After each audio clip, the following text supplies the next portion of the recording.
Bonjour madame. C'est l'atelier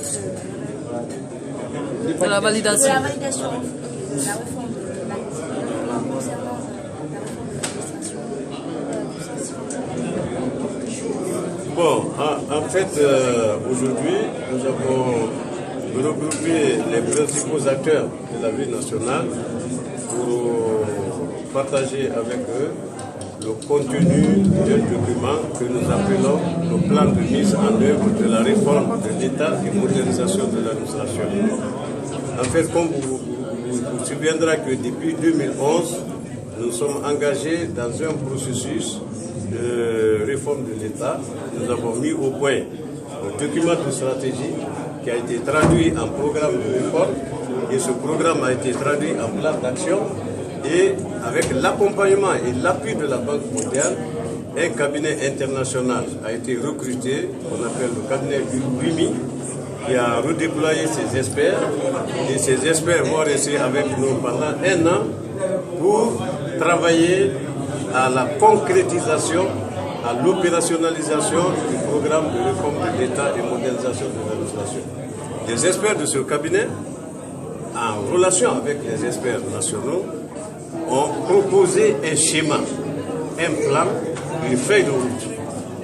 Donc, comme on a fait précédemment, il va falloir donc réunir l'ensemble des acteurs majeurs pour présenter cette feuille de route, la méthodologie de mise en œuvre de la réforme, pour que chacun apporte son input, qu'on puisse valider et permettre, n'est-ce pas, aux experts de passer à l'action.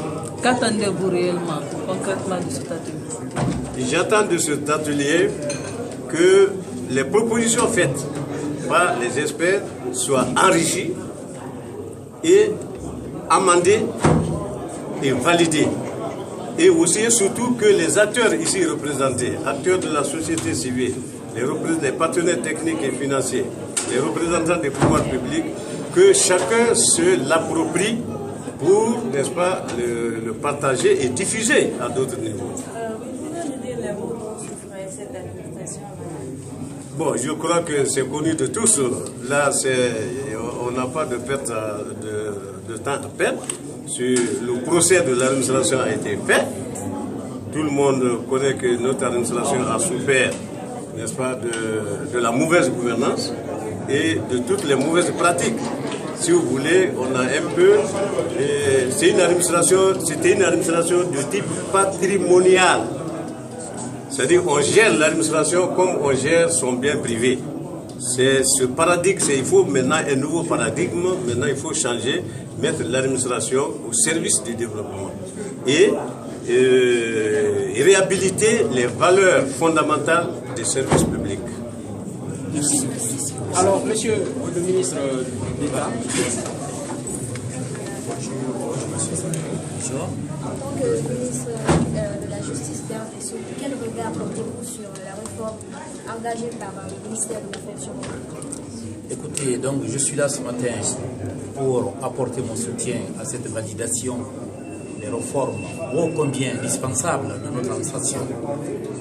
Monsieur le Premier ministre doit être là, donc je suis là en ces lieux et places pour montrer l'importance que le gouvernement apporte à cette validation qui est indispensable pour le développement de notre pays. Alors, la validation ce matin apportée à la fois sous l'administration centrale, mais également à côté sous l'administration locale décentralisée et déconcentrée. Ce qui montre que l'administration en elle-même n'est pas une, elle est multiforme. L'aspect local aussi est assez important. Mon collègue, le ministre Kourouma, l'a dit tout à l'heure, devant tous les administrateurs locaux de notre pays.